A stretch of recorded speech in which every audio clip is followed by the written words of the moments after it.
like the Emmys, Grammys, Oscars and Tonys? No, Meghan will never have that. Exactly.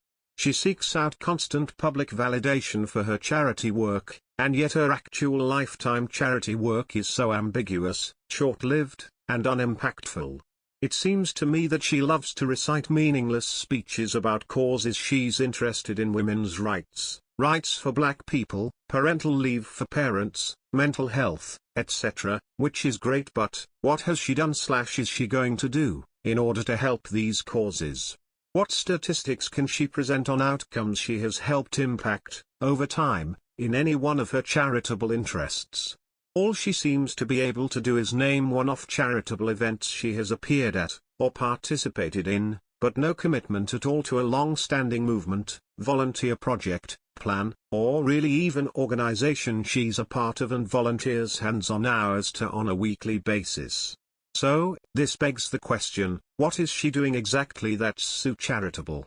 We know every move Harry and Meg make that's even the least bit charitable. They put out in PR pushes everywhere, even donating food donations as millionaires, or Meghan stopping her The Cut interview to stop the car and have her security person pass a pre-made backpack with peanut butter crackers in it to a homeless person, just to make sure that made it in the interview. She's as see-through in her intentions as the plastic those peanut butter crackers were in, and like most narcissists, want the outside world to see, validate and give them a pat on the back for how good and generous they are. That's why you won't catch them doing charitable acts if they won't have the opportunity for an audience to catch them in the act. They've started Archie, their non-profit, and done what exactly with it, aside from be able to say they started a non-profit?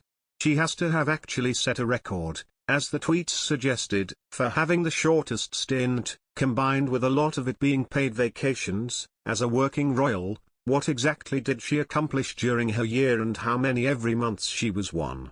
Which, being a working royal, of course, is the only reason she's even relevant/known enough to receive this award in the first place. And, ironically, she chose to leave the institution altogether, a place that indisputably does charity work for causes of all kinds, year-round. So, she said no to the one place where she could have actually made the most charitable impact. Yet, now, we dangerously see non-profits or for-profit companies allowing her to buy these awards. These awards should at least stand for something, but stand for nothing when you're honoring a woman for her charitable acts and for serving others, when she's one of the most self-serving humans on the planet. How she can stand up there and continue to pat herself on the back like this, time and time again, is truly astonishing. And, out of the pair of them, Harry is the one who is actually more qualified for these types of charitable awards anyway. He was a working royal almost his whole life, always doing things for different charities, helped found/upstart and then oversee Invictus Games, which he still helps with.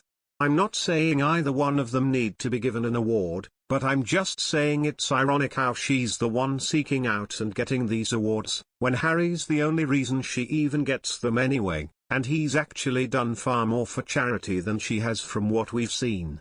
I wonder if he at all sits there and wonders why that is, and if he knows he's in for a lifetime of sitting in the sidelines while Meghan tries to get award after award, back scratch after back scratch.